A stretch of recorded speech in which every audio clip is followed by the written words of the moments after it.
പരിശുദ്ധമായ നാമം വാഴ്ത്തപ്പെടുമാറാകട്ടെ. എല്ലാ പ്രിയപ്പെട്ടവർക്കും വേഗം വരുന്ന യേശു കർത്താവിൻ്റെ വലിയ നാമത്തിൽ സ്നേഹവും വന്ദനവും അറിയിക്കുന്നു. അല്പസമയത്തെ ദൈവചിന്തയ്ക്കായി നമുക്ക് ഒരു വേദഭാഗം വായിക്കും. നാം തുടർമാനമായി വായിച്ചു വരുന്നതായ യൂദാ എഴുതിയ ലേഖനം, അതിൻ്റെ 3-ാമത്തെ വാക്യം. പ്രിയരെ, നമുക്ക് പൊതുവിലുള്ള വിശ്വാസത്തെക്കുറിച്ച് നിങ്ങൾക്ക് എഴുതുവാൻ സകല പ്രയത്നവും ചെയ്യുകയും വിശുദ്ധന്മാർക്ക് ഒരിക്കലായിട്ട് ഭരമേൽപ്പിച്ചിരിക്കുന്ന വിശ്വാസത്തിന് വേണ്ടി പോരാടേണ്ടതിന് പ്രബോധിപ്പിച്ചെഴുതാൻ ആവശ്യമെന്ന് എനിക്ക് തോന്നി. ഞങ്ങളുടെ ദൈവമേ, സ്വർഗീയ പിതാവേ, നല്ല സമയത്തിനായി എങ്ങനെ വാഴ്ത്തുന്ന കർത്താവെ സ്തുതിക്കുന്നു. ഒരു പ്രാവശ്യം കൂടെ എക്സോഡസ് മീഡിയ മിനിസ്ട്രിയുടെ ഈ ഫേസ്ബുക്ക് പേജിലൂടെ തിരുച്ചിലേക്ക് അടുത്ത് വരുവാൻ അങ്ങ് നൽകുന്ന സാവകാശനായി നന്ദിയോടെ സ്തോത്രം ചെയ്യുന്നു. വചന ശുശ്രൂഷ അനുകൂലമാക്കണമേ, വാതിലുകളെ തുറക്കണമേ, കേൾവിക്കാരെ ഒരുക്കണമേ, നാമത്തെ മഹത്വപ്പെടുത്തണമേ. അവിടുത്തെ പരിശുദ്ധാത്മാവ് സകലത്തെ നിയന്ത്രിക്കുമാറാകണമേ എന്ന് യാചിക്കുന്നു. മഹത്വം അങ്ങേക്ക് തീർന്നു. യേശു കർത്താവിന്റെ നാമത്തിൽ അപേക്ഷിക്കുമ്പോൾ കേൾക്കണമേ പിതാ. ആമേൻ. എല്ലാവർക്കും വന്ദനം. കർത്താവ് നമ്മെ സഹായിക്കുമാറാകട്ടെ. തുടർമാനമായി നാം ചിന്തിച്ചു വരുന്നത് യൂദായുടെ ലേഖനത്തിൽ നിന്നാണ്. യൂദായുടെ ലേഖനത്തിൽ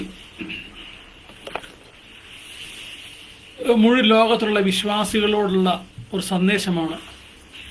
ആ സന്ദേശത്തിലെ കാതലായ ഭാഗം വിശ്വാസത്തിൽ ഉറച്ചു നിൽക്കണം, അല്ല അതിനുവേണ്ടി പോരാടണം. ആ വിശ്വാസത്തിൽ വന്ന ശേഷം പുറകോട്ട് പോകാതെ നിൽക്കുവാൻ ഏറിയ പോരാട്ടം യുദ്ധമുന്നണി നിൽക്കുന്ന പോലെ നിൽക്കണമെന്നാണ് യൂദാ ഇവിടെ പ്രതിപാദിക്കുന്നത്. കഴിഞ്ഞ എപ്പിസോഡുകളെല്ലാം നമ്മൾ അങ്ങനെ നിന്ന് പോരാടാതെ പോയ ചിലരെ കുറിച്ചൊക്കെ ചിന്തിപ്പാനിടയായിട്ടുണ്ട്. കഴിഞ്ഞ ദിവസം നമ്മൾ ജോസഫിന്റെ സഹോദരന്മാരെ കുറിച്ചാണ് ചിന്തിച്ചത്. അതിനു മുൻപ് കായീനെ കുറിച്ച്. ചെയ്ത കാര്യവും കണ്ട കാര്യവും എനിക്കറിയാൻ മേലാന്ന് വളരെ അസന്നിഗ്ധമായി പ്രസ്താവിച്ച ഒരു പ്രതിഭയാണ് കായീൻ. അതുപോലെയാണ് ജോസഫിന്റെ സഹോദരന്മാർ. ഇന്ന് നാം പരിചയപ്പെടുന്നത് മറ്റൊരു വ്യക്തിയാണ്. വേദപുസ്തകത്തില് ശമൂവേലിന്റെ 2-ാം പുസ്തകം അതിന്റെ 18-ാമത്തെ അധ്യായത്തിൽ കാണുന്ന ഒരു പ്രത്യേക സ്വഭാവമുള്ളതായ മനുഷ്യൻ. ശമൂവേലിന്റെ 2-ാം പുസ്തകം അതിന്റെ 18-ാം അധ്യായം. ആ 18-ാം അധ്യായത്തിന്റെ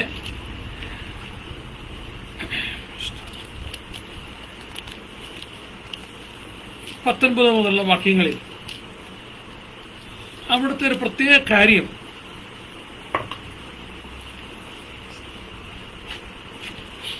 ദാവീദ് രാജാവ് തന്റെ മകനായ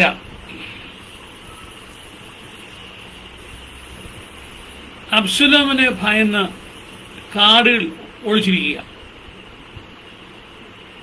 ആ സമയത്ത് അബ്ശലോം യുദ്ധത്തിൽ താല്പര്യപ്പെട്ട് പിതാവിനോട് യുദ്ധം ചെയ്ത് രാജ്യം പിടിച്ചടക്കുവാൻ, ഇപ്പൊ രാജ്യം കയ്യിൽ കിട്ടിയെങ്കിലും സിംഹാസനം നിലനിർത്തേണ്ടതിന് ദാവീദ് രാജാവ് പാടില്ല, പിതാവ് പാടില്ല. അതുകൊണ്ട് പിതാവിനെ ഇല്ലാതാക്കി സിംഹാസനം കരസ്ഥമാക്കാൻ യുദ്ധത്തിനായിട്ട് അബ്ശലോം പുറപ്പെട്ടിരിക്കുകയാണ്.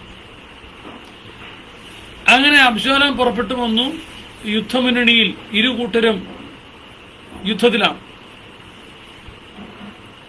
ദാവീദ് രാജാവ് രാവിലെ തന്റെ പടക്കൂട്ടത്തെ പറഞ്ഞയക്കുമ്പോൾ സേനാനായകന്മാരോട് വിളിച്ചു പറഞ്ഞ ഒരു കാര്യമുണ്ട്. പ്രിയമുള്ളവരെ, നിങ്ങൾ എന്നെ ഓർത്ത് അബ്ശലോം കുമാരനോട് ദയയോടെ വർത്തിക്കണമേ എന്ന്. അങ്ങനെ അവരോട് തന്റെ മകന് വേണ്ടി അഭ്യർത്ഥിച്ചുവെങ്കിലും കാര്യങ്ങൾ അങ്ങനെ ആയിരുന്നില്ല.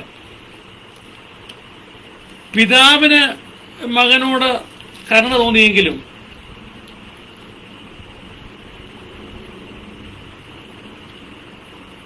പടനായകന്മാർക്കും പടയാളികൾക്കും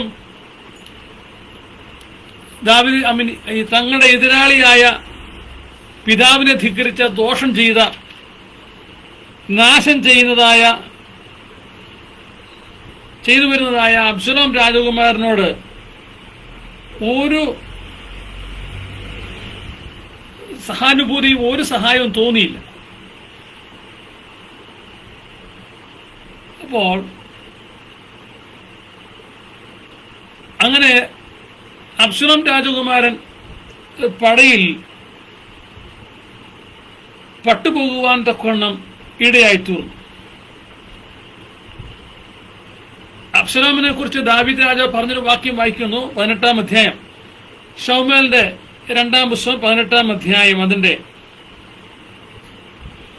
4-5 വാക്യങ്ങളാണ്. രാജാവ് അവരോട്, നിങ്ങൾക്ക് ഉത്തമമെന്ന് തോന്നുന്ന പോലെ ഞാൻ ചെയ്യാമെന്ന് പറഞ്ഞു. പിന്നെ രാജാവ് പടിവാതിൽക്കൽ നിന്നു. ജനമൊക്കെ 100-100ആയും 1000-1000ആയും പുറപ്പെട്ടു. അബ്ശലോം രാജകുമാരനോട്, എന്നെ ഓർത്ത് കനിവോടെ പെരുമാറിയെന്ന് രാജാവ് യോവാബിനോടും അബീശായിയോടും ഇത്ഥായിയോടും കൽപ്പിച്ചു.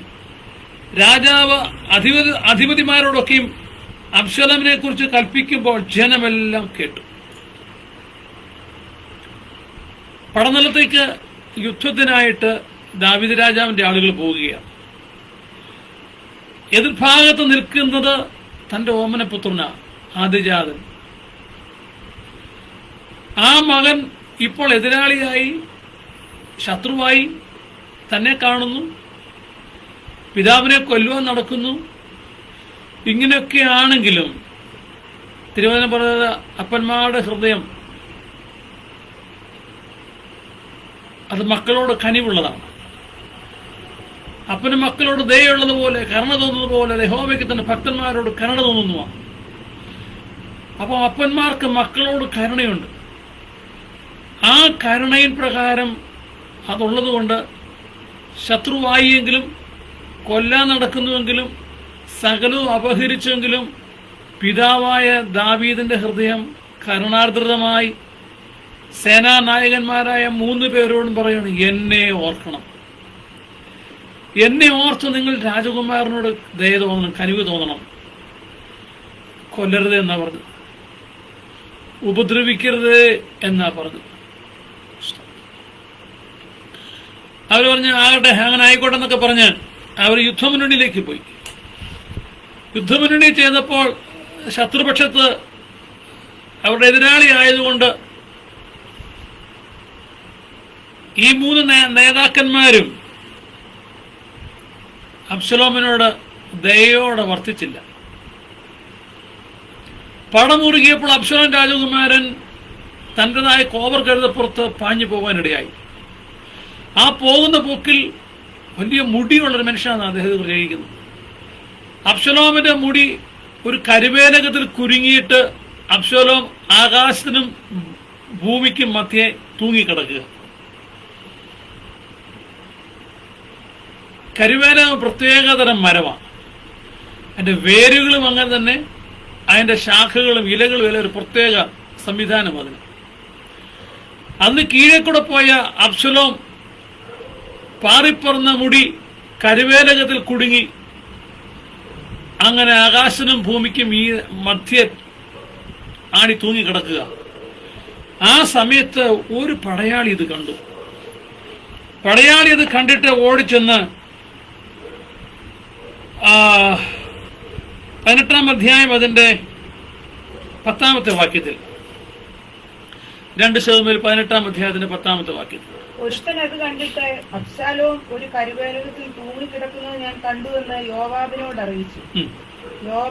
യോവാബ് തന്നെ അറിയിച്ചവനോട്, നീ അവനെ കണ്ടിട്ട് അവിടെ വെച്ച് തന്നെ വെട്ടിക്കളയാനതെന്ത്?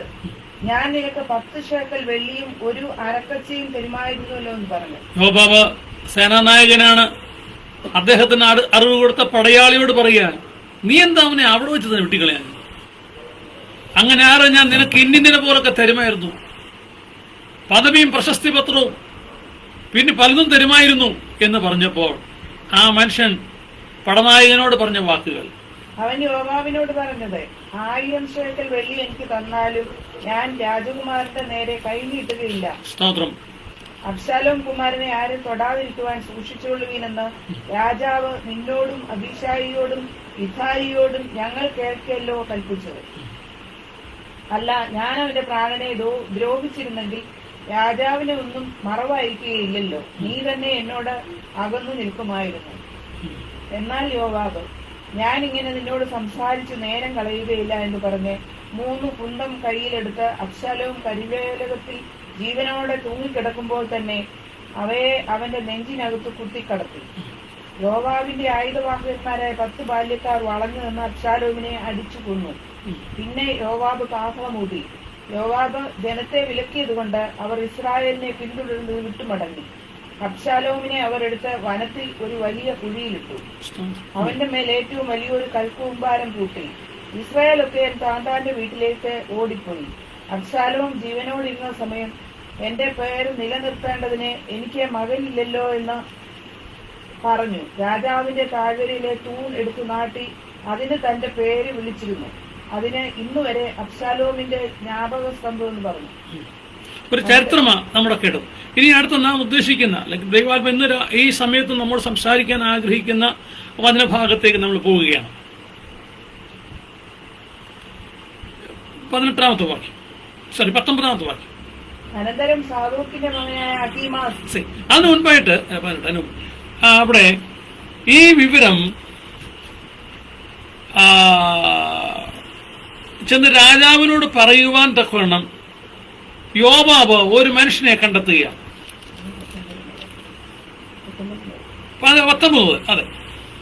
അനന്തരം സാദോക്കിന്റെ മകനായ അഹീമാസ് ഞാൻ ഓടിച്ചെന്ന് രാജാവിനോട് യഹോവാവിന് വേണ്ടി ശത്രുക്കളോട് പ്രതികാരം ചെയ്തിരിക്കുന്ന സദ്വർത്തമാനം അറിയിക്കട്ടെ എന്ന് പറഞ്ഞു.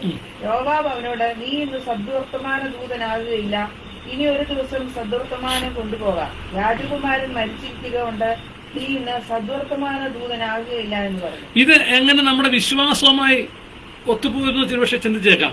പ്രിയമുള്ളവരെ, വിശ്വാസ ജീവിതത്തിൽ വന്നതിന് ശേഷം കണ്ടത് കണ്ടില്ല എന്നും കാണാത്തത് കണ്ടു എന്ന് പറയത്തക്കവണ്ണം പിശാച് ശത്രു നമ്മുടെ മേൽ ശക്തമായി ഇടപെടും. ചില ഭാഗത്തെല്ലാം കണ്ണടയ്ക്കാൻ പറയും, ചില ഭാഗത്തെല്ലാം മൗനമായിരിക്കാൻ പറയും. എന്നാൽ അങ്ങനെ ചെയ്യുന്ന പലർക്കുമുള്ള ഒരു ഗുണപാഠമാണ് ഇവിടെ സാദോക്കിന്റെ മകനായ അഹീമാസ് എന്ന് പറഞ്ഞായ ഈ ഭൃത്യൻ. അബ്ശലോമിനെ കൊന്നു, അവിടെ കൽക്കുമ്പാരം കൂട്ടി, കാഹളമൂതി യുദ്ധം അവസാനിച്ചു. ഇനി യുദ്ധമുന്നണി എന്ന് യുദ്ധം ജയിച്ച വിവരം വർത്തമാനം രാജസഭയിൽ എത്തിക്കണം. അതിന് സമയമായപ്പോഴാണ് സാദോക്കിന്റെ മകനായ അഹീമാസ് രംഗത്ത് വരുന്നത്. യോവാബിനോട് പറഞ്ഞു, ഞാൻ ഇവിടെ കണ്ടതല്ല, കൊട്ടാരത്തിൽ പോയി പറയട്ടെ. ആ വാചകങ്ങൾ പ്രത്യേകം ശ്രദ്ധിച്ചാൽ ആ വാക്യങ്ങൾ ഓടിച്ചെന്ന് രാജാവിനോട് യഹോവ അവന് വേണ്ടി ശത്രുക്കളോട് പ്രതികാരം ചെയ്തിരിക്കുന്ന സദ്വർത്തമാനം അറിയിക്കട്ടെ. നോക്ക്, ശത്രുക്കളോട് പ്രതികാരം ചെയ്തു. ശരിക്കും പറഞ്ഞാൽ അബ്ശലോം ശത്രുവാണോ? അയൽ രാജ്യത്തെ ഒരു രാജാവാണോ? സേനാനായകനാണോ? രാജകുമാരനാണോ? അല്ലേ അല്ല. ദാവീദ് പറഞ്ഞാൽ ദാവീദിന്റെ ഉദരത്തിൽ നിന്ന് പുറപ്പെട്ടവൻ. ഈ അഹീമാസ് എന്ന് പറഞ്ഞ മനുഷ്യൻ പറയാ, ഞാൻ പോയി പറഞ്ഞു നിന്റെ ശത്രു. അപ്പൊ ആ വാചകത്തിൽ നിന്ന് തന്നെ യോവാബിന് കാര്യം മനസ്സിലായി. ഇവനെ ഈ വാർത്ത അറിയിക്കാൻ പോയാൽ ചെന്ന് രാജാവിനോട് സ്വന്തം മകൻ ശത്രു എന്ന് പറഞ്ഞാൽ നല്ല വർത്തമാനം പറയാൻ ചെല്ലുന്ന സാദോക്കിന്റെ മകനായ അഹീമാസ് പിന്നെ കാണുകയില്ല. നിന്റെ ശത്രുക്കളോട് ദൈവം ചെയ്തത് സദ്വർത്തമാനം. ഒരിക്കലും സ്വന്തം മകൻ മരിച്ചു എന്നുള്ളത് നല്ല വർത്തമാനമല്ല. അത് എത്ര കൊടിയ പാപിയായിരുന്നാലും. പലപ്പോഴും രാജ്യദ്രോഹം കുറ്റം ചെയ്തവരായ, അന്യരാജ്യങ്ങൾക്ക് വേണ്ടി ചാരപ്രവർത്തനം ചെയ്തതായ, മാതൃരാജ്യത്തെ ഒറ്റിക്കൊടുത്തതായ ആളുകളെ രാജ്യക്കാർ പിടിച്ച് കുറ്റവിചാരണ നടത്തി സത്യം കണ്ടെത്തി അവരെ വധിക്കുമ്പോൾ പലപ്പോഴും പേപ്പറുകൾ, വർത്തമാന പത്രങ്ങൾ വായിച്ച കാര്യം ഞാൻ ഓർക്കുന്നു. അങ്ങനെ മരണമടഞ്ഞവരുടെ മാതാപിതാക്കൾ ആ മൃതദേഹം പോലും കൈക്കൊള്ളുവാൻ മനസ്സില്ലാത്തവരായിരുന്നു. മൃതദേഹം വധശിക്ഷയ്ക്ക് ശേഷം മൃതദേഹം ഏറ്റെടുത്ത് അവരവർ ഉൾപ്പെട്ടു നിൽക്കുന്ന മതാചാരപ്രകാരം സംസ്കരിക്കുവാൻ പലരും തയ്യാറായില്ല.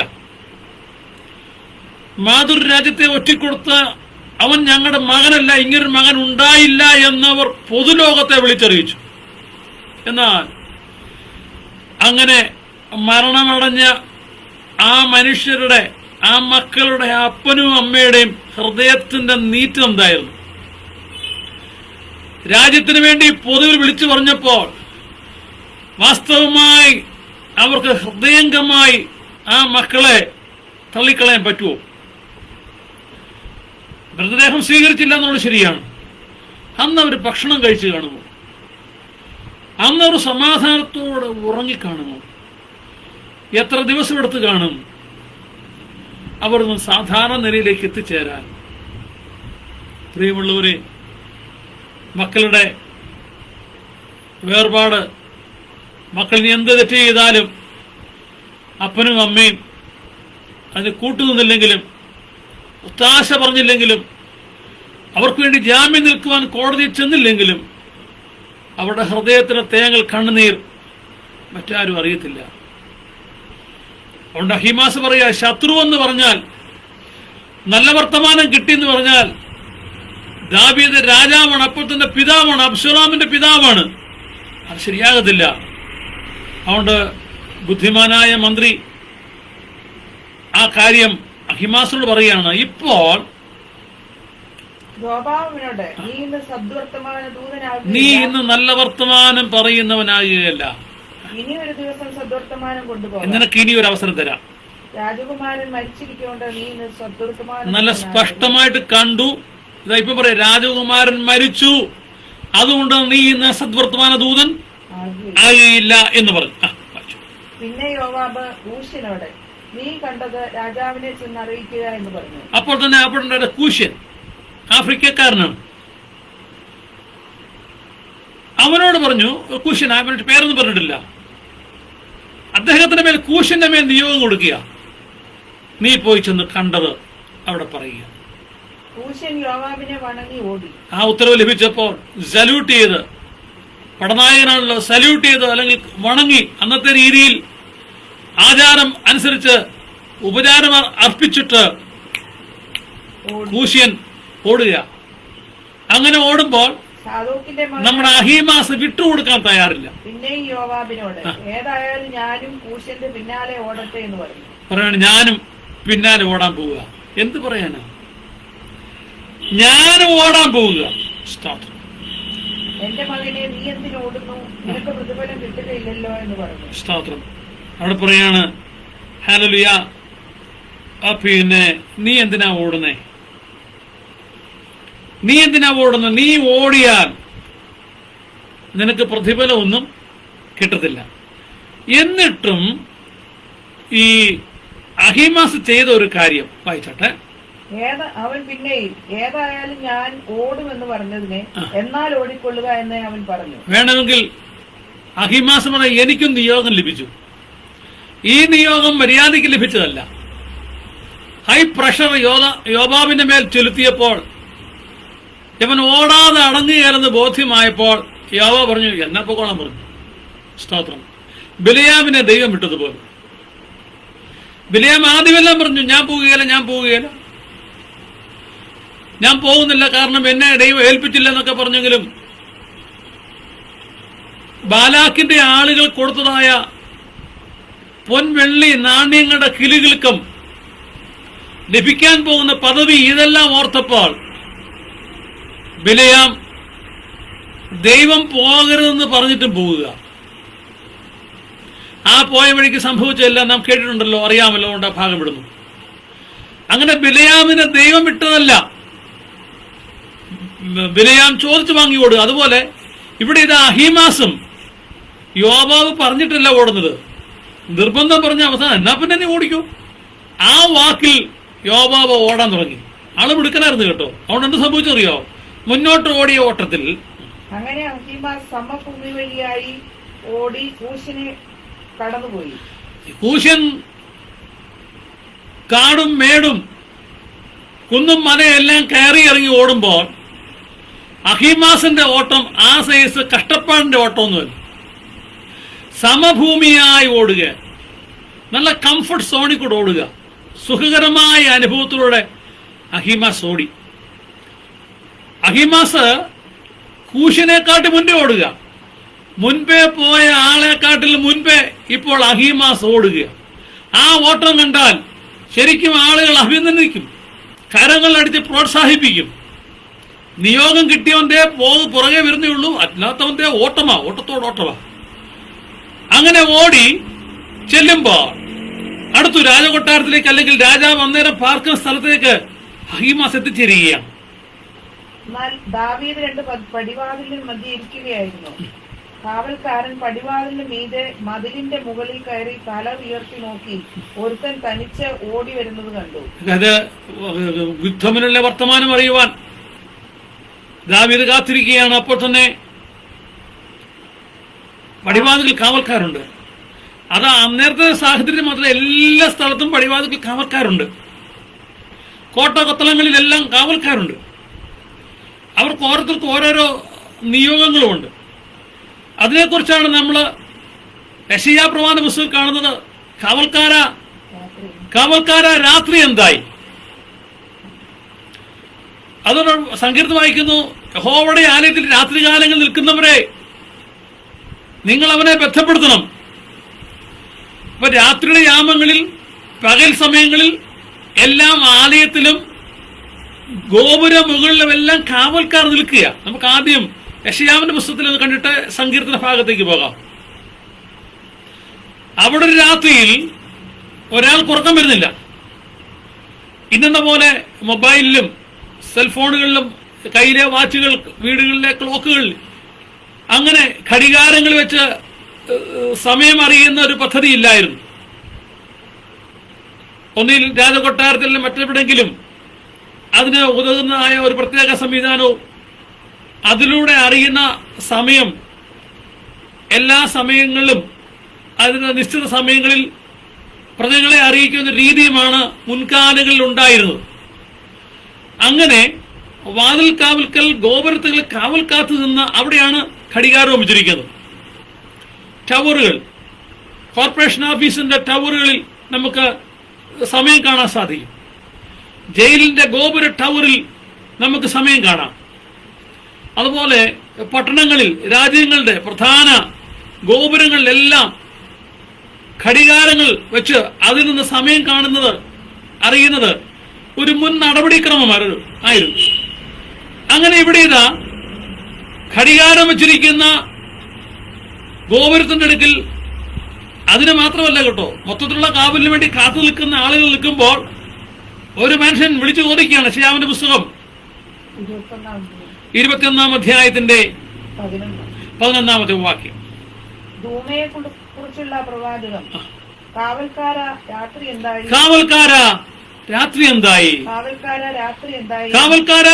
എന്തായി? എന്ന് ഒരുത്തൻ സെയീരിൽ നിന്ന് എന്നോട് വിളിച്ചു ചോദിക്കുകയാണ്.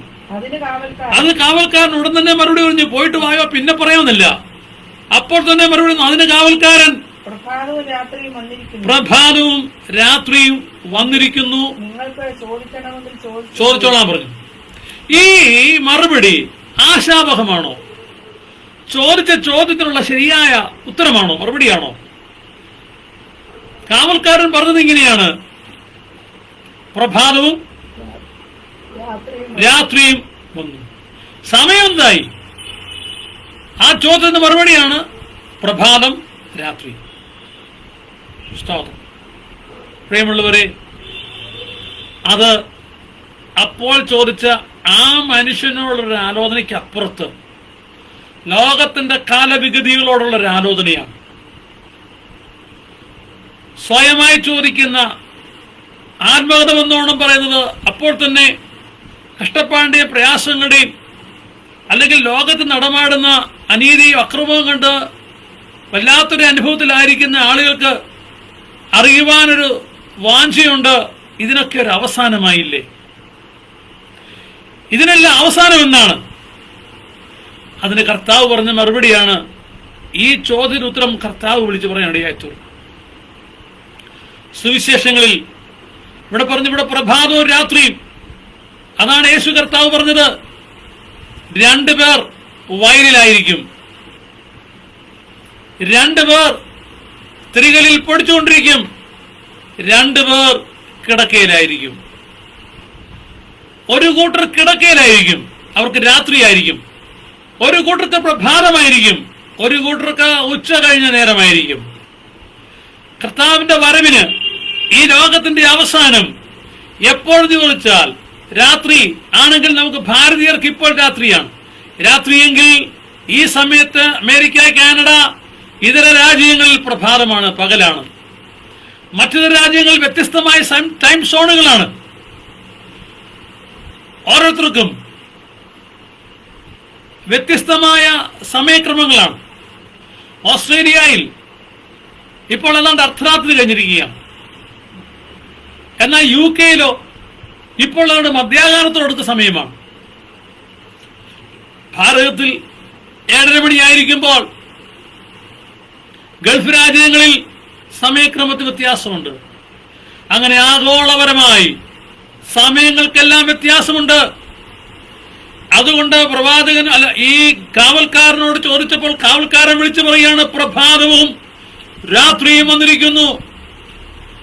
ഇതിന്റെ എല്ലാം അവസാനം ഒരു കൂട്ടർക്ക് പ്രഭാതത്തിലായിരിക്കും, മറു കൂട്ടർക്ക് രാത്രിയായിരിക്കും, ചിലർക്ക് മധ്യാഹ്നമായിരിക്കും, വ്യത്യസ്തമായ സമയക്രമമായിരിക്കും. അത് അറിയണമെങ്കിൽ പോയി ചോദിച്ചോളാം പറഞ്ഞേക്ക്. സ്റ്റോപ്പ്, മടങ്ങി വരാം. ഇവിടെ ഇതാ ദാവീദിനും താൻ പാർക്കുന്ന സ്ഥലത്ത് തനിക്ക് ആലോചന എത്തിക്കുവാൻ കാവൽക്കാരെ പടിവാതിൽക്കൽ നിർത്തിയിട്ടുണ്ട്. അവർ 2 ഇന്നുള്ള പോലെ സൂക്ഷ്മദർശിനി എന്നുണ്ടോ ബൈനോക്കൽ ഉണ്ടോ എന്നുള്ള കാര്യമൊന്നും അറിയില്ല.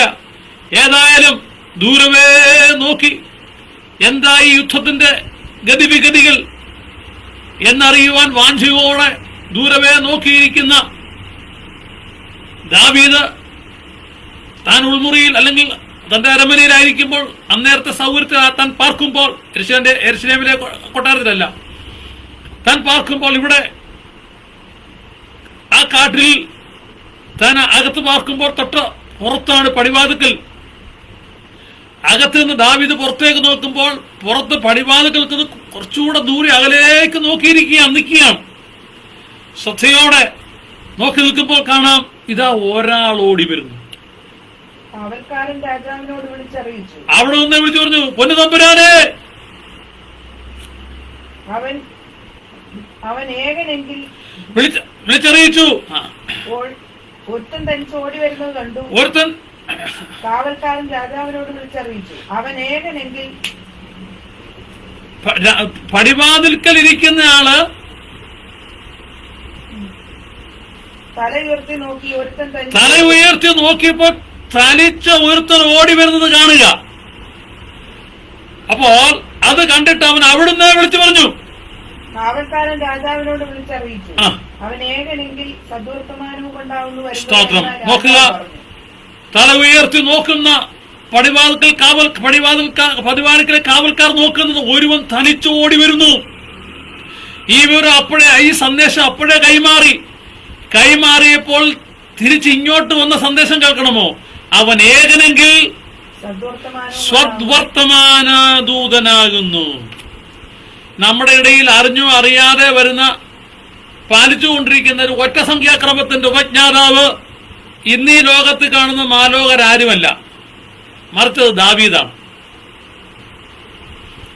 ഇന്ന് ഒറ്റ സംഖ്യ എവിടെയെങ്കിലും പോവുകയാണെങ്കിൽ ഒരാൾ അല്ലെങ്കിൽ 3 പേർ അല്ലെങ്കിൽ 5 പേർ അല്ലെങ്കിൽ 7 പേര്, 9 പേര്, 11 പേര്, 13 പേര് പോവുകയല്ല.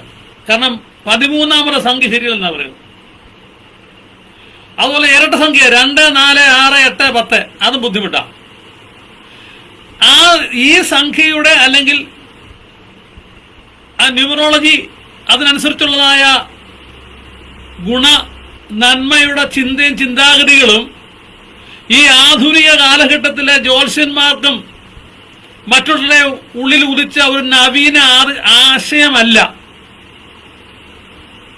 മലയാളികൾക്ക് മാത്രമായി കിട്ടിയ ഒരു ആശയമല്ല, മറിച്ച് നൂറ്റാണ്ടുകൾക്ക് മുമ്പ് യഹൂദ രാജാവായിരുന്ന ദാവീദ് വിളിച്ചു പറയാണ്, ഒറ്റയ്ക്ക് വരുന്നവൻ നല്ല വർത്തമാനവും കൊണ്ടാണ് വരുന്നത്. അതുകൊണ്ടാണ് വാഹനം വാങ്ങിക്കുമ്പോൾ അവർ സംഖ്യ എല്ലാം കൂടെ കൂട്ടിക്കെട്ടുന്നത്. ഒന്നുകിൽ ഒറ്റ സംഖ്യ വരണം, 5 2 7 2 9 കൊള്ളാവുന്ന സംഖ്യ. എന്നാൽ 5 2 7 3 10 ആണെങ്കിൽ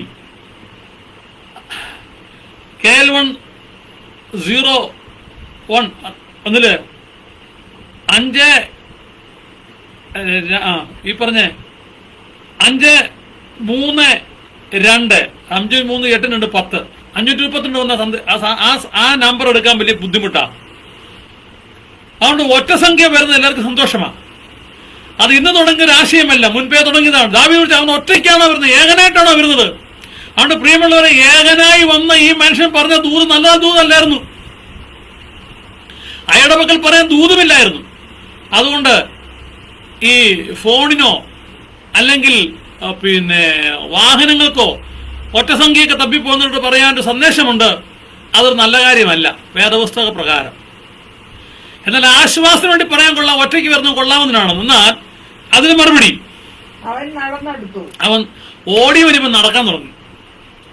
അവൻ നടന്ന് അവരിരിക്കുന്നിടത്തേക്ക് അടുത്തു. പിന്നെ കാവൽക്കാരൻ മറ്റൊരുത്തൻ ഓടി വരുന്നത് കണ്ടു.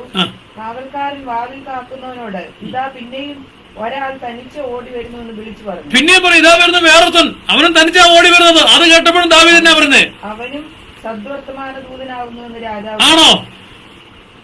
ദാവീദ് എന്തിനാ പറയാ, അവനും ഒറ്റയ്ക്കാണെങ്കിൽ സദ്വർത്തമാന ദൂതനാണ്. ഈ ചിന്താഗതികളെ പാടെ തകിടം മറിച്ചുകൊണ്ടാണ് സന്ദേശം വരുന്നത്. ഒന്നാമത്തെ ഓട്ടം സാദോക്കിന്റെ മകനായ അഹീമാസിന്റെ ഓട്ടം പോലെ എനിക്ക് തോന്നുന്നു. കാവൽക്കാരൻ വിളിച്ചു പറയുകയാണ്. അടുത്തടുത്തടുത്ത് വരുമ്പോഴത്തേക്ക് അവന്റെ ബോഡി ലാംഗ്വേജ്, അവന്റെ ശരീരപ്രകൃതി കണ്ടിട്ട്, അവന്റെ ഓട്ടം കണ്ടിട്ട് കാവൽക്കാരൻ വിളിച്ചു പറയുന്നത്, രാജാവേ, അവന്റെ വരവ് കണ്ടിട്ട് അവൻ സാദോക്കിന്റെ മകനായ അഹീമാസ് ആണെന്ന് എനിക്ക് തോന്നുന്നു എന്ന് രാജാവിനോട് വിളിച്ചപ്പോൾ രാജാവിന്റെ മറുപടി, അതിന് രാജാവ്, അവൻ നല്ലവൻ, നല്ല വർത്തമാനം കൊണ്ടുവരുന്നു. രാജാവിന്റെ അന്നേരത്തെ മറുപടി, നല്ലവനാണവൻ, നല്ല വർത്തമാനം. പുറമേ കണ്ട് വിളിച്ചു പറയുകയാണ്. അത് ശരിയാണോ അല്ലയോ എന്നുള്ള തുടർന്നുള്ള വേദഭാഗത്ത് നമുക്ക് കാണാൻ സാധിക്കും. അവനെ ഏകനെന്ന് വിളിച്ചു പറഞ്ഞു. കൊള്ളാവുന്നതിനാണെന്ന് ദാവീദ് സർട്ടിഫിക്കറ്റ് കൊടുത്തു. അടുത്തത് അഹീമാസ് രാജാവിനോട് ശുഭം ശുഭം എന്ന് വിളിച്ചു പറഞ്ഞു. ഓഹോ, സ്തോത്രം സ്തോത്രം, ഹല്ലേലൂയ. നോക്കുക, കൊള്ളാവുന്നതിനാണ്, നല്ല വർത്തമാനം കൊണ്ടെന്ന് പറഞ്ഞപ്പോൾ അദ്ദേഹം അമ്പോഴത്തേക്ക് അടുത്തു ചെന്ന് രാജാവേ, ശുഭം ശുഭം ശുഭം, നല്ല കാര്യമാണ് എന്ന് പറഞ്ഞ് രാജാവിന് മുമ്പാകെ നമസ്കരിച്ച് വീഴുമ്പോൾ, യജമാനായ രാജാവിന്റെ നേരെ കൈ ഓങ്ങിയവരെ ഏൽപ്പിച്ചു തന്നാൽ നിന്റെ ദൈവമായ യഹോവ സ്തുതിക്കപ്പെട്ടവൻ എന്ന് പറഞ്ഞു. സ്തോത്രം. വർത്തമാനം, സന്ദേശം കൈമാറുകയാണ്. ഒന്നിനു വായിച്ചേ. യജമാനായ രാജാവിന്റെ നേരെ കൈ ഓങ്ങിയവരെ ഏൽപ്പിച്ചു തന്ന ദൈവമായ യഹോവ സ്തുതിക്കപ്പെട്ടു. നിനക്കെതിരെ കൈ ഓങ്ങിയവൻ. അഹീമാസ് പറഞ്ഞത് ഏറെക്കുറെ പറഞ്ഞു, ഏൽപ്പിച്ചു തന്നു എന്നൊക്കെ പറഞ്ഞു. എങ്കിലും അതൊരു വ്യക്തത പോരാഞ്ഞു വന്നു. നല്ലവനാണെങ്കിലും നല്ല വർത്തമാനം കൊണ്ടുവന്നു എന്ന് പറഞ്ഞാലും ദാവീദ് രാജാവിന്റെ ബുക്കിൽ ഏൽപ്പിച്ചു കൊടുത്ത സന്ദേശത്തിനൊരു വ്യക്തത വരാഞ്ഞപ്പോൾ അതൊന്ന് ക്ലിയർ ചെയ്യുവാൻ, അതൊന്ന് ഒന്നുകൂടെ ശരിയായി കേൾക്കുവാൻ തക്കണം ദാവീദ് ഒരു ചോദ്യം അങ്ങോട്ട് ചോദിച്ചു. അപ്പോൾ രാജാവ്, അബ്ശലോം രാജകുമാരൻ സുഖമായിരിക്കുന്നുവോ? അതിനെ അഹീമാസ്, യോവാബ് രാജാവിന്റെ പുത്രനെയും അടിയനെയും അയക്കുമ്പോൾ വലിയൊരു കലഹം കണ്ടു, എന്നാൽ അത് എന്തെന്ന് ഞാൻ അറിഞ്ഞില്ല എന്ന് പറഞ്ഞു. ആമേൻ. നല്ല വർത്തമാനം കൊണ്ടുവന്ന പുള്ളിയാ. രാജാവിന് യുദ്ധമുള്ള വാർത്ത അറിയേണ്ടത്, അല്ലാതെ ഊഹാപോഹവും കെട്ടിച്ചമച്ചതല്ല വേണ്ടത്. പറഞ്ഞത് മുഴുവൻ കള്ളവാ. അവരാണ് യോവാബ് അടിയനെയും നിന്റെ ഭൃത്തിനെയും അയച്ചു. അടിയനെ അയച്ചോ? അഹീമാസിനെ അയച്ചു എന്നില്ല, അദ്ദേഹം തന്നെ കയറി ഓടുക. അയച്ചപ്പോൾ അവിടെ വലിയൊരു കലഹം കണ്ടു. എന്താണെന്ന് എനിക്ക് മനസ്സിലായില്ല. പിന്നെ എന്നാ പറയാനാ കുഞ്ഞ നീ പോയെ?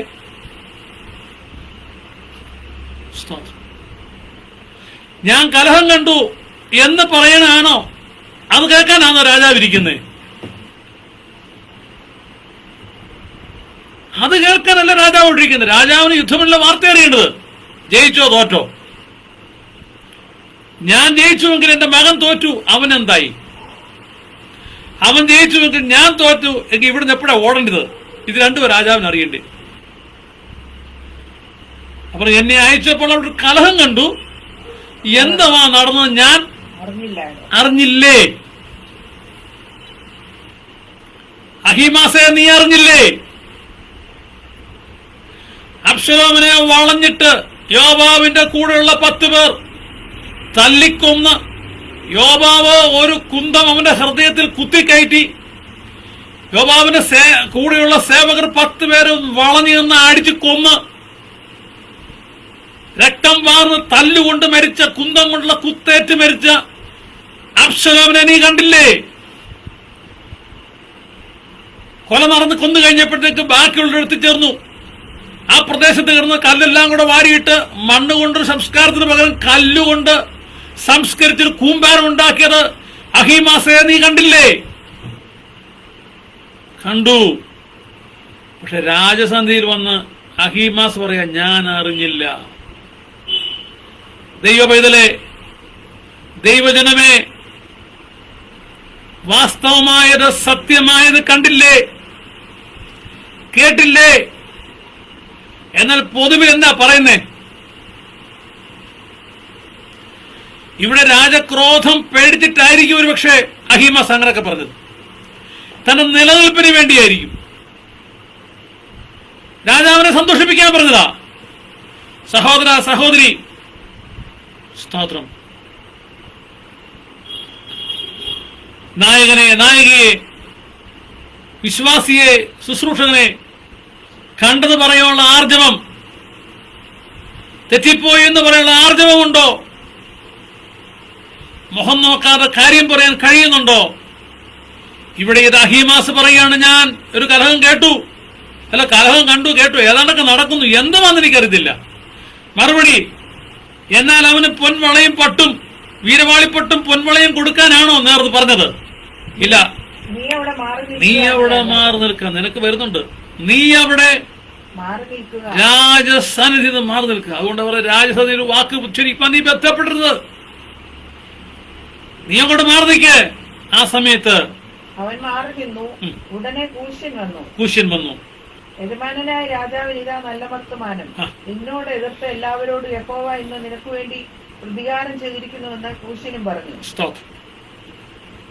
അപ്പോൾ രാജാവ് കൂശ്യനും അങ്ങനെ തന്നെയാ പറഞ്ഞത്. അഹീമാസ് പറഞ്ഞതിന്റെ വേറൊരു വേർഷൻ, വേറൊരു രീതിയിലാ പറഞ്ഞത്. എന്നാ പറഞ്ഞത്? ഒന്നുകൂടെ. നിന്നോട് എതിർത്ത എല്ലാവരോടും യഹോവ ഇന്ന് നിനക്ക് വേണ്ടി പ്രതികാരം ചെയ്തിരിക്കുന്നു. ഇതാ പറഞ്ഞത്, നിന്നോട് എതിർത്ത എല്ലാവർക്കും ഇന്ന് യഹോവ പ്രതികാരം ചെയ്തു.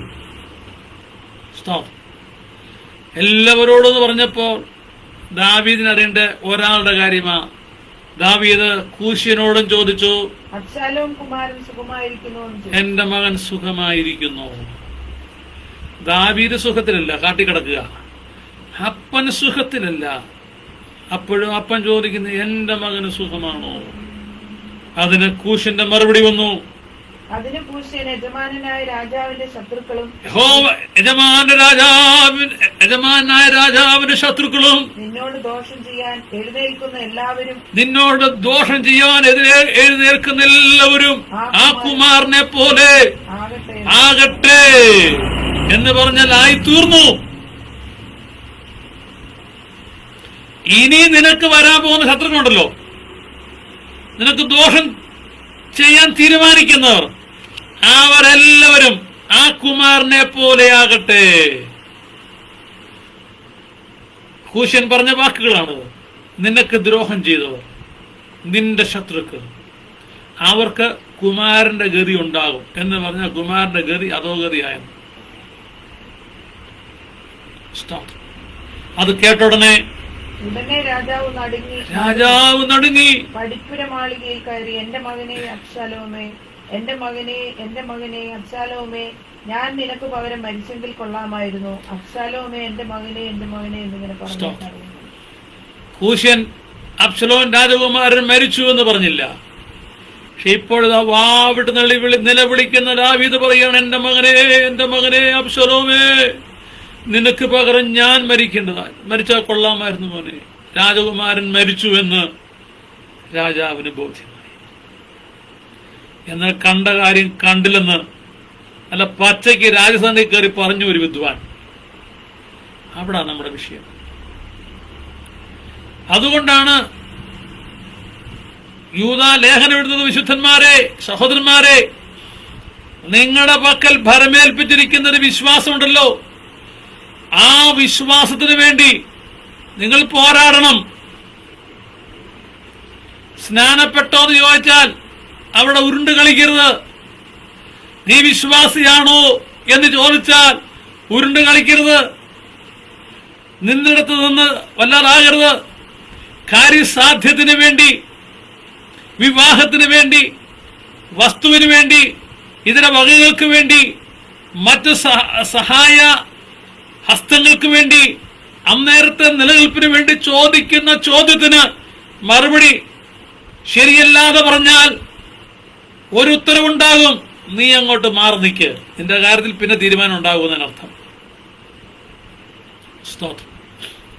ഇത് തന്നെയാണ് കയ്യൻ പറഞ്ഞത്, എനിക്കറിയത്തില്ല എന്ന് പറഞ്ഞു. ഇത് തന്നെയാണ് ജോസഫിന്റെ സഹോദരന്മാർ പറഞ്ഞത്, ഞങ്ങൾക്കറിയത്തില്ല.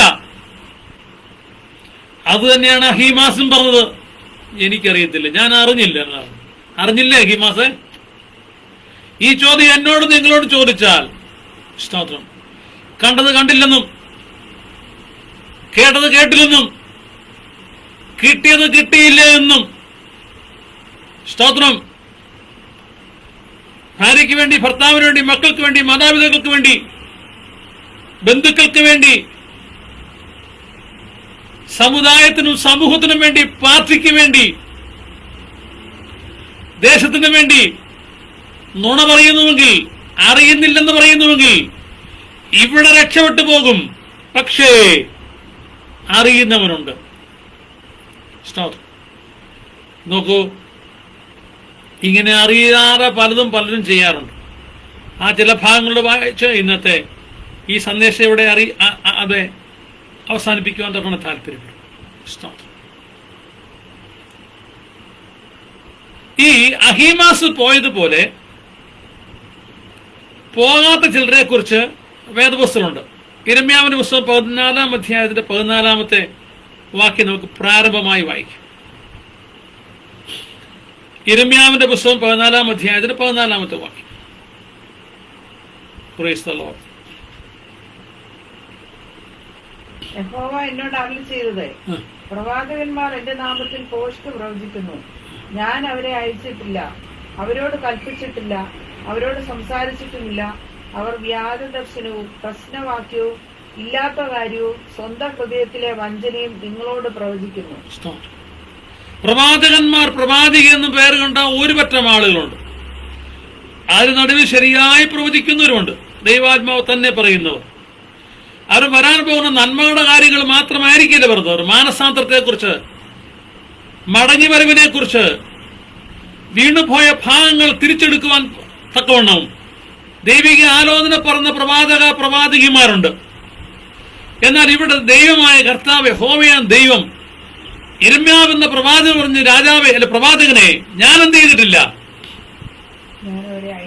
ഞാൻ അവരെ അയച്ചിട്ടില്ല,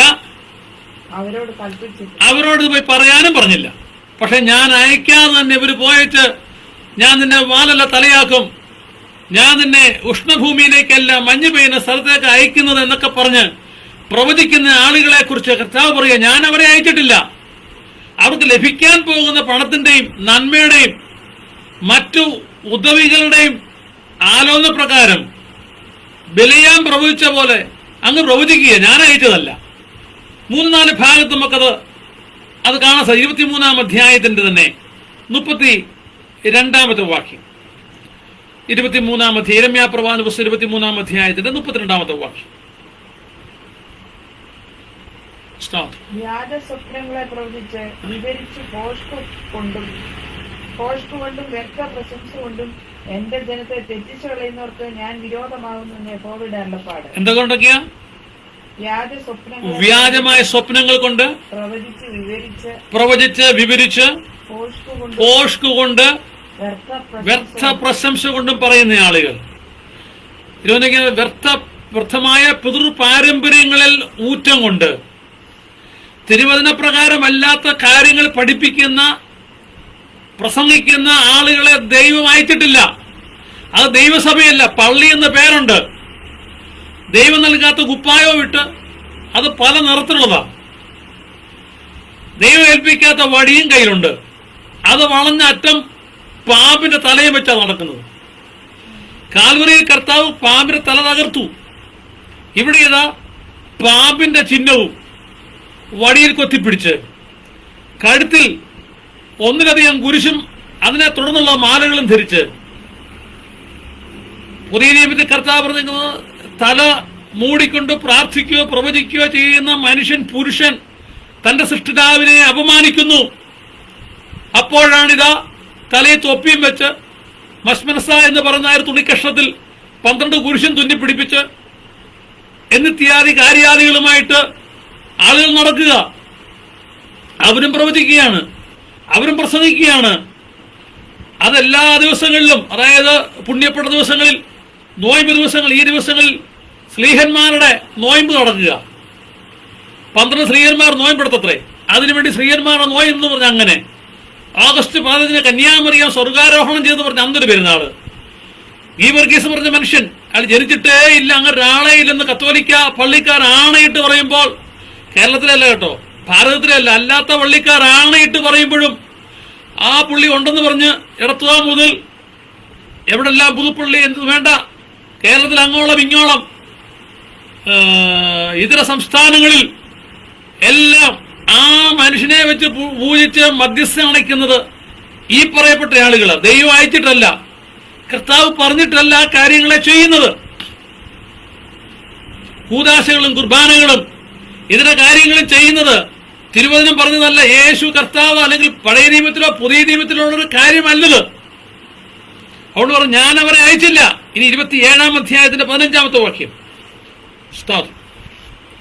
27-ാം അധ്യായം 15-ാമത്തെ വാക്യം. ഞാനവരെ അയച്ചില്ല, എങ്കിലും ഞാൻ നിങ്ങളെ നീക്കിക്കളയുവാനും സ്തോത്രം, നിങ്ങളും നിങ്ങളോട് പ്രവചിക്കുന്ന പ്രവാചകന്മാരും നശിച്ചു പോകുവാനും തക്കവണ്ണം അവർ എന്റെ നാമത്തിൽ പോഷ്ക് പ്രവചിക്കുന്നുവെന്ന് യഹോവയുടെ അരുളപ്പാട്. ഇതെല്ലാം ദൈവനാമത്തിൽ പോഷ്ക പറഞ്ഞത്. മാമോദിസായും കുഞ്ഞുങ്ങളെ മാമോദിസായും എന്ന് വേണ്ട സകലതും ഇവര് പോഷ്ക പറയുന്നത്. ദൈവം അയച്ചിട്ടില്ല, ദൈവം പറഞ്ഞതല്ല. ഓരോ കുർബാനയ്ക്ക് കയറുമ്പോൾ ഇടുന്ന ഓരോ ഉടുപ്പിനും ചൊല്ലുത്തും ചെയ്ത് കുരിശും വരച്ച് അതേ ചുംബനം ചെയ്തിട്ടോളാൻ യേശു കർത്താവ് പറഞ്ഞില്ല. പുതിയ നിയമസഭ പഠിപ്പിച്ചതല്ല. യേശുവോ ശിഷ്യന്മാരോ അപ്പോസ്തലന്മാരോ അനുവർത്തിച്ച കാര്യമേ അല്ലത്. പട്ടംകൊടയ്ക്ക് തലയിൽ നിന്ന് മുടി മുറിച്ചെടുക്കുവാൻ യേശു കർത്താവ് പറഞ്ഞതല്ല. ഒരു കവറിനകത്താക്കി വെച്ചേച്ച് പിന്നെ അവർ മരിക്കുമ്പോൾ അവരുടെ ആ ശവകുടീരത്തിൽ ഇട്ടുകൊടുത്തോളാൻ തമ്പുരാൻ പറഞ്ഞതല്ല. വ്യാജമാണത്, പോഷ്കാണ്. ഓരോരുത്തരുടെ ബുദ്ധിയിൽ ഉരുത്തിരിഞ്ഞ പോഷ്കിന്റെ ആലോചനയാണ്. ശുശ്രൂഷകന് വിവാഹിതനായിരിക്കണം, ഭാര്യ വേണം, മക്കൾ വേണം, സ്വന്തം കുടുംബത്തെ ഭരിച്ചിട്ട് വേണം ദൈവസഭയെ ഭരിക്കാൻ. എന്നാൽ പലർക്കും വിവാഹം വേണ്ട. അത് പെന്തക്കോസ്തുകാരെന്ന് പറയപ്പെടുന്ന ഒരു കൂട്ടം ആളുകൾക്കും വിവാഹം വേണ്ട. അവര് പുണ്യപ്പെട്ടവരെന്ന് പറയപ്പെടുന്നവർ ആണ് പെണ്ണും എല്ലാം ഒരുമിച്ച് പാർക്കുന്നു. ഒരു കെട്ടിടത്തിലല്ല കേട്ടോ, പേരായിരിക്കും. ഏതായാലും ഒരു കോമ്പൗണ്ടിനകത്ത് താമസമുണ്ട്. അവരും വിവാഹം വിലക്കിയിരിക്കുക. കന്യാസ്ത്രീകൾ അങ്ങനൊരു സംവിധാനം പുതിയ നിയമത്തിലുണ്ടോ? അല്ലെങ്കിൽ കർത്താവ് പറഞ്ഞതാണോ? എന്നീ പുരോഹിത വേഷധാരികൾ പലരും വിവാഹിതരല്ല.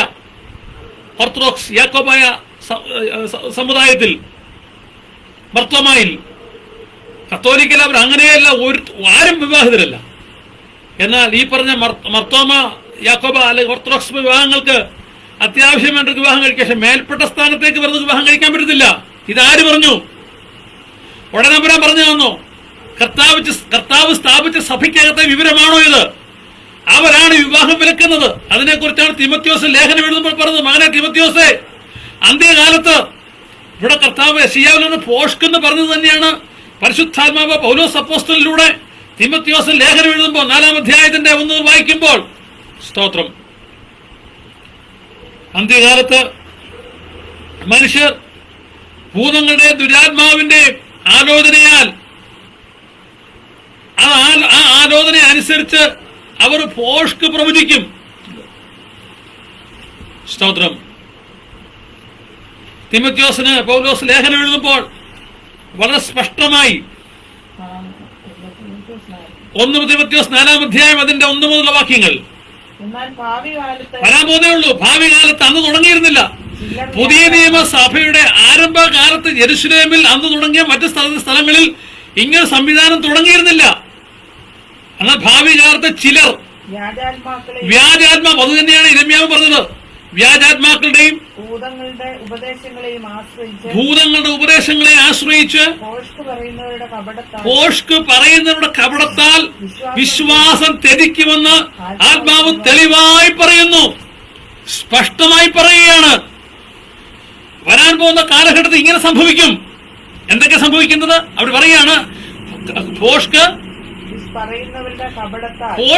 പറയുന്നവരുടെ കപടം, കള്ളമാണ് പറയുന്നത്, കാപട്യം അവർ പറയുന്നത്, കാപട്യം. അത് നടിച്ചുകൊണ്ട്, ശരിയായെന്ന് നടിച്ചുകൊണ്ട്, കാപട്യം അതിൽ ഊന്നിക്കൊണ്ട് അവർ ഭോഷ്ക് പറയും, തെറ്റാ പറയുന്നത്. എന്നിട്ട് അവർ തന്നെ വിശ്വാസം തെറ്റിക്കും. എന്നാൽ ആത്മാവ് തെളിവായി പറയുന്നു എന്ന് അങ്ങനെ സംഭവിക്കുമെന്ന് ആത്മാവ് തെളിവായി പറയാൻ പോകുന്നു. വരാൻ പോകുന്ന കാര്യത്തെ കുറിച്ച് പ്രവചിച്ച് പറയുകയാണ്. എന്നിട്ടോ അവർ സ്വന്തം മനസ്സാക്ഷി ചൂടുപിടിച്ച് ഒന്നാമത് വിവാഹം വിലക്കും. സുവിശേഷകന്, ശുശ്രൂഷകന് വിവാഹം പാടില്ല. സ്തോത്രം. ഇതാര് പറഞ്ഞു? അവരുടെ സ്വന്തം മനസ്സാക്ഷിയിലെ ചൂടാണ്, എരിവാണ് എന്ന് പറഞ്ഞാൽ ഒരു പ്രാദേശിക സഭയിലെ ശുശ്രൂഷകന്, ക്രിസ്തുദാസന് വിവാഹിതനായാൽ അവർ ചിന്തിച്ചാണ്, അങ്ങനെ വിവാഹം കഴിച്ച അദ്ദേഹത്തിന്റെ ഭാര്യയ്ക്ക് ഒരു അസുഖം വന്നാൽ അദ്ദേഹം ഭാര്യയെ കൊണ്ട് ആശുപത്രിയിൽ പോകാൻ നിൽക്കുക. ആ സമയത്ത് അദ്ദേഹത്തിന്റെ പ്രാദേശിക സഭയിലെ ഒരു വിശ്വാസിയുടെ ഭാര്യയ്ക്ക് അസുഖം വന്നു. ഇന്നാണ് ഈ ഫോൺ വിളിക്കുക. അന്നത്തെ ആള് വന്ന് പറഞ്ഞു, പാസ്റ്ററെ, അഭിഷക്തനെ, നമ്മുടെ സഭയിലെ ജോർജ് സഹോദരന്റെ ഭാര്യയ്ക്ക് സുഖമില്ല, ചിന്നമ്മ സഹോദരിക്ക് അസുഖമായി കിടക്കുകയാണ്, സഭയിലെ മൂപ്പനെ വരുത്താൻ ആ പ്രമാണം, ഒന്ന് പ്രാർത്ഥിക്കണം. ഇവിടെ ഇതാ സ്വന്തം ഭാര്യ റാഹേലമ്മയ്ക്ക് സുഖമില്ലാതിരിക്കുകയാണ്. പാസ്റ്ററുടെ തോമസ് പാസ്റ്റർ ആരുടെ പുറകെ പോകും? സ്വന്തം ഭാര്യ റാഹേലിനെ എണ്ണപൂശി പ്രാർത്ഥിക്കാൻ നിൽക്കുമോ? സഭയിലെ വിശ്വാസിയുടെ ഭാര്യയ്ക്ക് എണ്ണപൂശി പ്രാർത്ഥിക്കാൻ പോകുമോ? അതുകൊണ്ട് വിശ്വാസ സമൂഹവും ചിലരും വിചാരിച്ചു, ഞങ്ങളുടെ പാസ്റ്ററുടെ, ഞങ്ങളുടെ സുവിശേഷകന്റെ, ഞങ്ങളുടെ നടത്തുന്നയാളുടെ സേവനം മുഴുവൻ സമയവും ഞങ്ങൾക്ക് കിട്ടണമെങ്കിൽ ഞങ്ങളുടെ കുഞ്ഞുങ്ങൾ സുഖമില്ലാതെ കിടക്കുമ്പോൾ അദ്ദേഹത്തിന്റെ മക്കളെ കൊണ്ട് പോയാൽ ഞങ്ങളുടെ മക്കൾക്ക് വേണ്ടി ആര് പ്രാർത്ഥിക്കും? അതുകൊണ്ട് അദ്ദേഹത്തിന്റെ സേവനം ഞങ്ങൾക്ക് ഓൺ കോൾ എല്ലാ സമയത്തും ലഭിക്കണമെങ്കിൽ വിവാഹം കഴിക്കാൻ പാടില്ല. അവർ സ്വന്തം മനസ്സാക്ഷിയെ ചൂടുപിടിച്ചു. അതുകൊണ്ട് പറഞ്ഞു, ഞങ്ങളുടെ പാസ്റ്റർ കല്യാണം കഴിക്കണ്ട, ഞങ്ങളുടെ പുരോഹിതന്മാർ വിവാഹം കഴിക്കാൻ പാടില്ല എന്ന് അവർ തീരുമാനിച്ചു. ഇവരുടെ സേവനം 24 മണിക്കൂർ അവരുടെ ഇടവകയിൽ കിട്ടുവാൻ. സ്തോത്രം. എന്നിട്ടോ ഒന്നാമത് അവർ വിവാഹം വിലക്കി. അതുകൊണ്ടാണ് പ്രിയമുള്ള ഇന്ന് ക്രൈസ്തവ സമൂഹത്തിൽ പോപ്പ് മുതൽ ഇങ്ങോട്ടുള്ള പലരും, ഞാൻ നേരത്തെ പറഞ്ഞ ഒരു കോമ്പൗണ്ടിനകത്ത് താമസിക്കുന്ന പെന്തക്കോസ്തുകാരെന്ന് പറയുന്നവർ തന്നെ വിവാഹം കഴിക്കാതിരിക്കുന്നതിന് കാരണം സ്വന്തം മനസ്സാക്ഷിയിലെ ചൂടുപിടുത്തതാണ്. ഞാൻ ഈ പറഞ്ഞവരുടെ കൂട്ടത്തിൽ അത് സ്ഥാപിച്ചയാൾ വിവാഹിതനായിരുന്നു. ഒരു കോമ്പൗണ്ടിൽ വിവാഹം കഴിക്കാത്തവർ താമസിക്കുന്ന ആ പ്രസ്ഥാനത്തിന്റെ ഉപജ്ഞാതാവ് വിവാഹിതനായിരുന്നു. അദ്ദേഹത്തിന് മക്കളും ഉണ്ടായിരുന്നു. അദ്ദേഹത്തിന്റെ മക്കൾ ഈ പ്രസ്ഥാനത്തിന്റെ ഭാഗങ്ങളായിരുന്നു. എന്നാൽ അടുത്തു വന്ന അഡ്മിനിസ്ട്രേഷൻ, ഭരണവാഹികളാണ് പറഞ്ഞത്, നമുക്ക് എന്ത് വേണ്ട, വിവാഹം വേണ്ട. ആ പ്രസ്ഥാനം തുടങ്ങാൻ അത് കാരണക്കാരനായവൻ വിവാഹം കഴിച്ചവനാണെങ്കിൽ ദൈവം അങ്ങനെ ഒരാളെ ഉപയോഗിച്ചുവെങ്കിൽ വിവാഹം എല്ലാവർക്കും മാന്യവും കിടക്ക നിർമ്മലവുമായിരിക്കണം. അങ്ങനെയാണെങ്കിൽ ദൈവം അങ്ങനെ ഒരാളെ കൊണ്ട് ആ പ്രസ്ഥാനം തുടങ്ങാൻ ഇടയാക്കുമോ? അത് ചിന്തിക്കാനുള്ള ബോധം ഇവർക്കില്ല. കാരണം പിശാചിന്റെ, വ്യാജത്തിന്റെ, ഫോഷ്കിന്റെ പിടിയിൽ അവരായി കഴിഞ്ഞു. അവിടെ പറയുകയാണ്,